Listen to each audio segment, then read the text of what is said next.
dugg ci bismillahi rahmaani rahim ñaan itam ñu génn ci alhamdulilahi rabbil alamin lépp lu ñu ci ñaan su yàlla sunu borom daal di ko mottali lépp nag doon ngëneel ci askanu Sénégal gépp rawatina ñi nga xam ne itam ñu ñuy bàyyi xel di ñu teewlu saa su nekk comme ni nga ko waxee tey ñu am mbégte dalal Saloum Ndiaye nag nekk moom moo jiite nekk coordonnateur projet mobilier national Saloum ñu ngi lay gërëm bu baax a baax di la sant am mbégte dalal sunu plateau ñu bàyyi la nga nuyoog téléspectateurs yu ITV. jërëjëf Père Baba man Père Baba laa lay woowee ndax xam nga lu tax suma baay Baba Ndiaye la tudd di nuyu ñi nga xam ni ñoom laa seqal plateau bi tey rawatina sama rakk sama xarit Boubacar Diallo ngi day siyaare di rafetlu lool liggéey bu am solo bi muy def ci média souvent saa yu ma dégganteeg moom téléphone ba ma giseeg moom dama koy fàttali waxtaan bu ma amoon ak moom en 2000 à Paris te tey fi mu nekk firndeel na engagement am ak abnégation am ci liggéeyam. mooy doomu réew mi waaw mooy doomu réew mi kon loolu rek lay dëggal. donc di leen di ñaan yàlla weeru koor bi ñuy dugg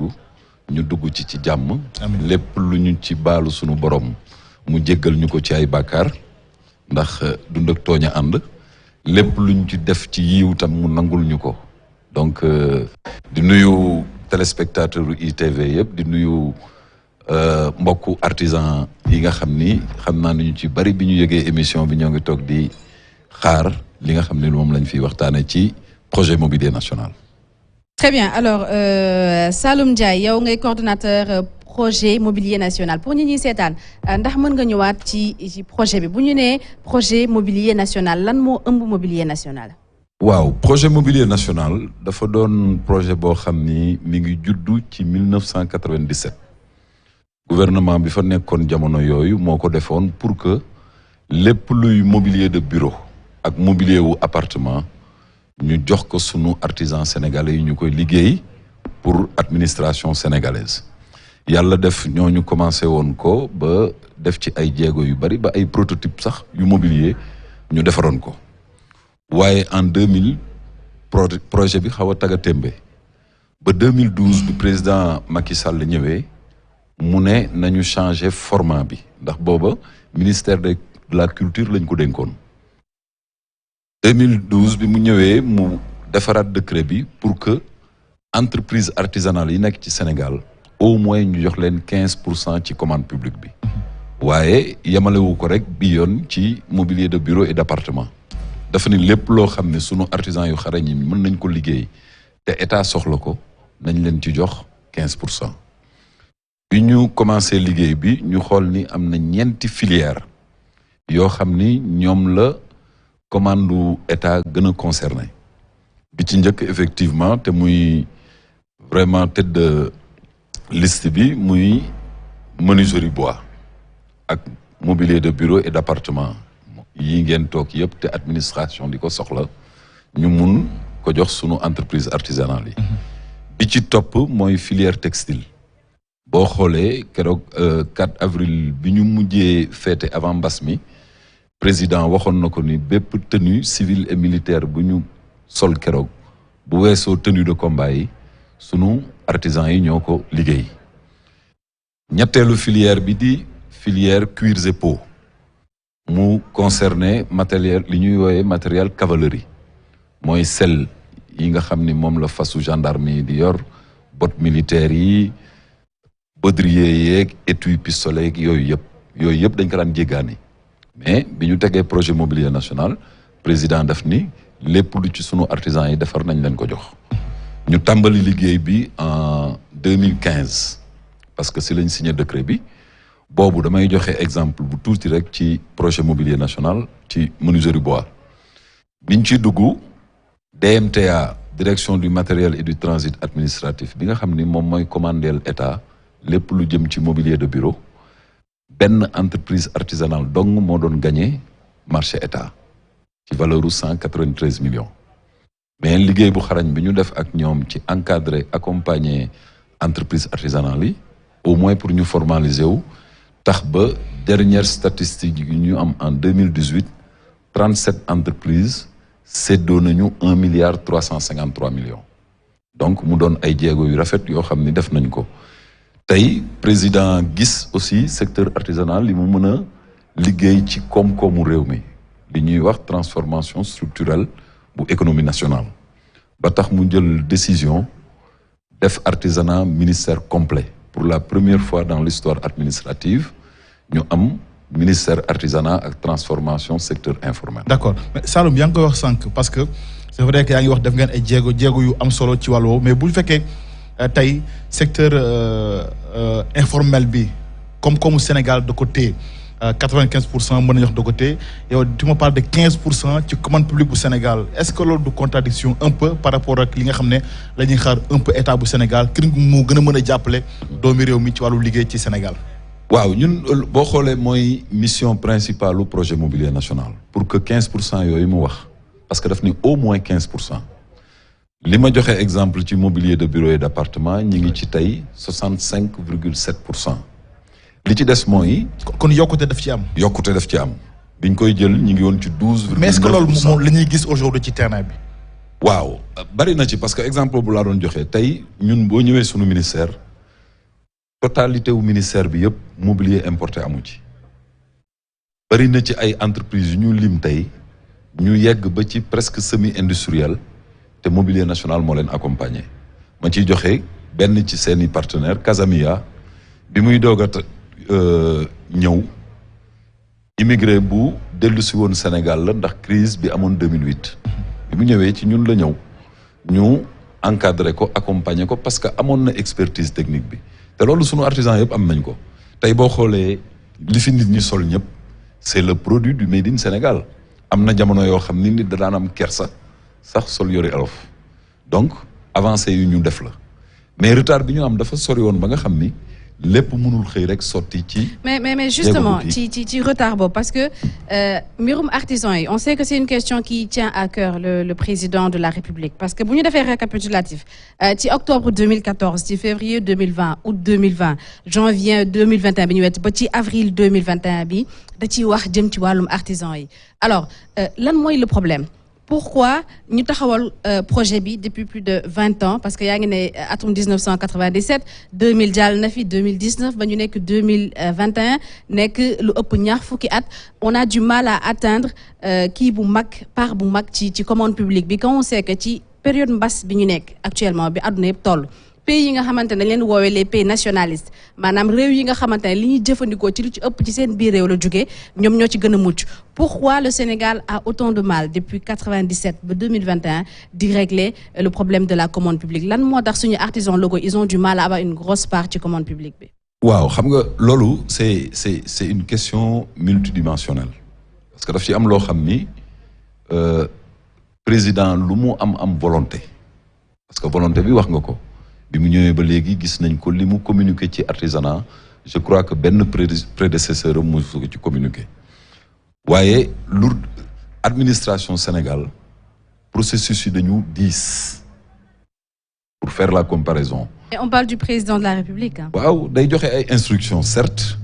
mais techniciens yi nga xam ni ñun ñoo ko composé ñun ñooy matérialiser la vision et les instructions du président ci loolu la ñu jox. bokk ko ak naataango yeneen secteur ministériel vous savez que ay arbitrage budgétaire day am ak yooyu ci yooyu la ñu toll waaye beneen aspect bi may joxe ci commande publique am na ci part boo xam ni maîtriser wuñ ko te loolu mënuñ ci communiquer ndax amuñu maîtriser wuñu statistiques yi boo jëlee commande armée grosse partu commande publique armée ak gendarmerie ñoo koy exécuter ci tenue militaire et civile yi may wax surtout tenue militaire yi nga jël matériel botte militaire yeeg yooyu mais ñoom secret défense la mënuñu communiquer ci seeni statistiques parce que mission régalienne yi ñu yor moo tax man jot naa ci waxtaan ak responsable yu bëri mais duñu la jot nangoo jox chiffres yi parce que effectivement à partir chiffres yi ñuy communiquer ñoom mën nañ ci sukkandiku pour xam dooley armée Sénégal mais boo xoolee tey que muy intendance que muy sapeur pompier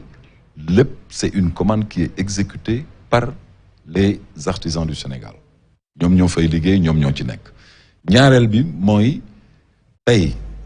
avant dernier conseil des ministres bi sax président delluwaat na ci programme spécial bi muy wax pour l'employabilité des jeunes dafa ci sas secteur artisanat lu am solo projet yi pare na mais nañ ko arbitrage la ñu xaar pour mun ko def. lan mooy projet yi parce que bu dee projet yu bëri na terewul ba tey. ñàkkum xëy nekk jafe-jafe ci Sénégal. projet yu bëri na. waaw xam nga ñàkkum xëyu Sénégal man bés bu nekk loolu laay wax pour avoir vécu autre chose circuit classique yi nga xam ni moo daan tax nit liggéey que muy pays du sud wala pays du nord moo doxatul bu njëkk da ngay jàng dem université wala def formation professionnelle am liggéey loolu amul feneen fu mu doxati rawatina ci li ñuy woowee les pays du sud loolu bu amee pays yi ci génn yëpp ñu leen di woowee pays émergents dañuy am ay alternatives yu ñu développé. mais kon sëñ Saloum. dafa mel ni jàng université def formation jàng ba mokkal def formation garantiwul kenn liggéey. ah nañu xool li xew ci dëkk bi xool ñi génn di jooy pour liggéey ñooñu ñi ci ëpp statistiques yi ñoo ko wax jeunes yi nga xam ne ñooy demande liggéey tey moins de 5% ñoo ci am qualification professionnelle. et à qui la faute? Ben, système bi moo mel. c'est un système qui est comme ça du Sénégal rek moo mel noonu. boo ngay jàng ba génn bac rek nga bac nga am mais mënoo dara. am nga bac mais mënoo dara. mais boo xoolee loolu li koy indi qualification professionnelle mooy jox nit souvent liggéey. te foofu pays yi nga xam ni c'est des pays sous-développés secteur primaire ak secteur secondaire fa la ñu gën a soxla main d'œuvre te boo xoolee tey ñi fi qualifié ñëpp. management banque te loolu tamit fenn la ci pour man responsabilité état nekk mooy que ni boo demee ci dëkk bi koñ bu nekk gis nga fa benn école privée de formation professionnelle il faut que état jël responsabilité légiférer sur les offres de formation muy ñu borom kër moom li ko soxal mooy doomam jàng da ngay ñëw mu ne la management laa bëgg a def école bii moo koy def ñaata la fukki junni par weer nga fayal ko xooluloo ndax la muy jàng mën na cee am liggéey wala déet mu jàng ba pare yor diplôme am ñëw grossir rang wu chômeur yi. légiférer également mais aussi am na beneen poñ bu am solo ci wàllum emploi muy adéquation formation emploi parce que mën nañ légiférer certes mais il faut aussi qu'on crée des écoles yoo xamante ne des écoles de formation yu permettre ndaw ñi ñu leen di jàngal li nga xamante ne moom la suñu marché emploi soxla parce que on te dit tout le temps que marché emploi Sénégal li muy laaj amuñu ko ci ay diplômés.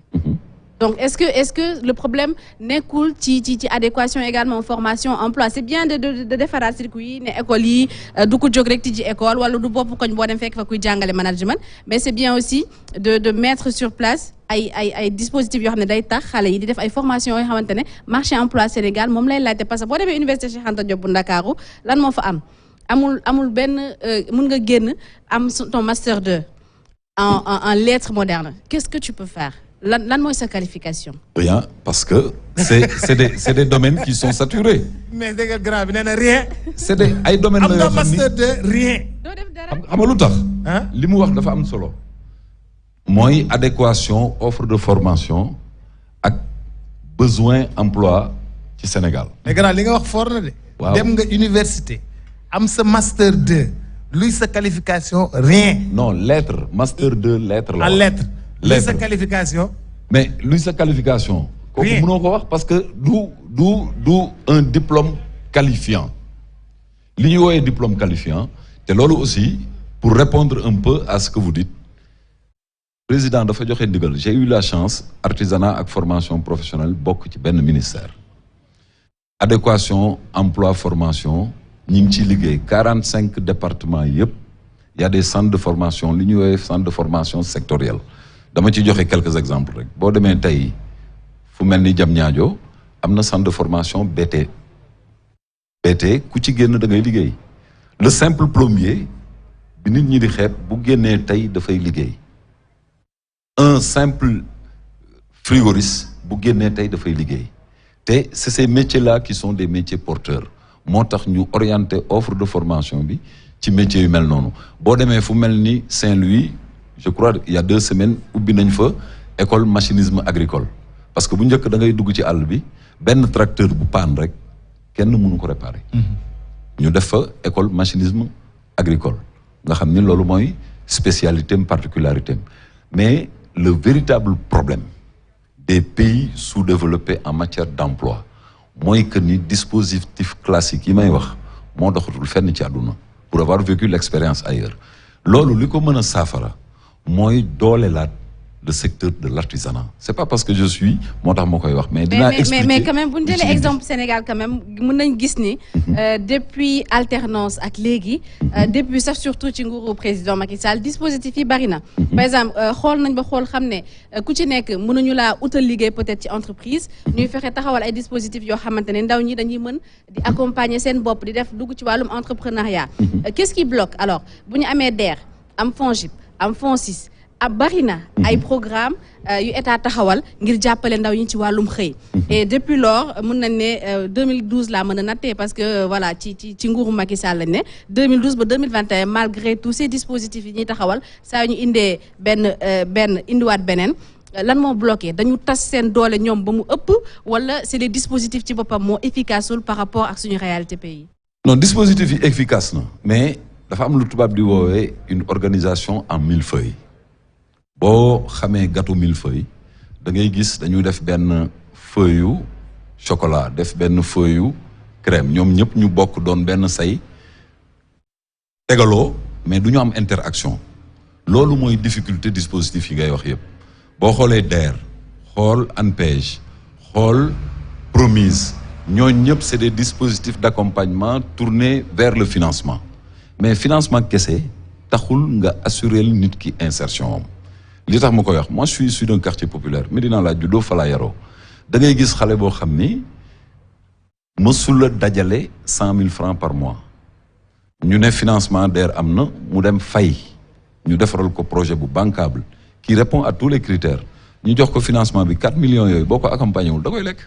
parce que xamul gérer xaalis donc au-delà du financement xaalis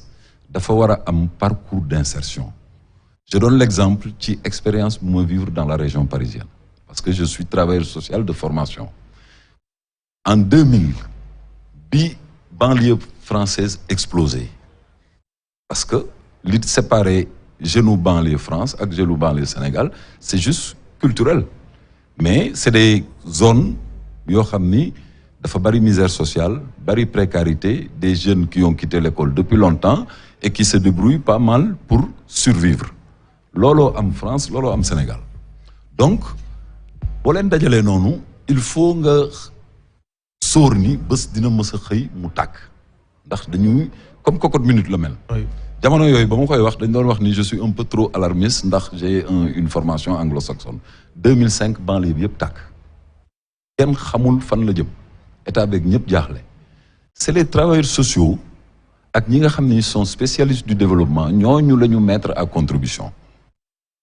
ñu xool naka la ñu tissewaat les liens sociaux parce que loo mën a wax état bi ak jeunesse bi y a un gap jeunesse bi soxla emploi ñooñu xamuñu institution. justement xanaa loolu moo tax. mu ne jeunesse bi soxla emploi ñooñu xamuñu. xamuñu institution. xamuñu institution yi. boo demee Jidda Caaray kaw. mbaa nga ñëw Médina jeunes yi ngay fekk ñu toog di naan ataaya. kenn du ci dem ci ministère yi xamuñu sax fu mu nekk. Alaaji Baba. kon peut-être kon institution yi ñoo war a ñëw fekk si leen xanaa. exactement loolu dafa bokk te président wax na ko li mu wax discours 4 avril bi c'est extrêmement important man ñaari chose laa ci retenir. la mise en place de guichet unique. parce que benn nit bi tam bu fekkee ni dafa am xaalis bi fii la koy jëlee offre bi fële la koy jëlee feneen les naka lañ koy waxee les ressources sont dispersées guichet unique boo ko defee mooy pôle emploi yi muy wax ñu def ko ci quartier yi. boo ñëwee interlocuteur boo bëgg di nga ko fa mën a fekk mu définir la li ñuy wax un parcours d'insertion xale bu bàyyi école. depuis 15 ans nekk ci quartier am mënoo xëy rek jox ko xaalis mu réussir c'est un bluff mais il faut nga encadrer ko wan ko ni ko xaalis bi nii lañ koy téye nii lañ koy defee lii mooy sa xayma je donne l'exemple des chantiers d'insertion bokkoon na ci solution yi nga xam ni mën na jox vocation cible yu mel noonu ndax nit koo xam ni pendant 25 ans amul benn activité nga xëy rek par force bëgg ko jox liggéey donte da ciy gagner xaalis mais la liggéey laaj la dul mën dama ci am ay rakk am ci ay jarbaat ku leen yeewuloo 8 heures ak ku leen rey la ñemale parce que xamantuñ ko. mais c'est ça la réalité. mais Baba léegi. chantier d'insertion yooyu lii solution am.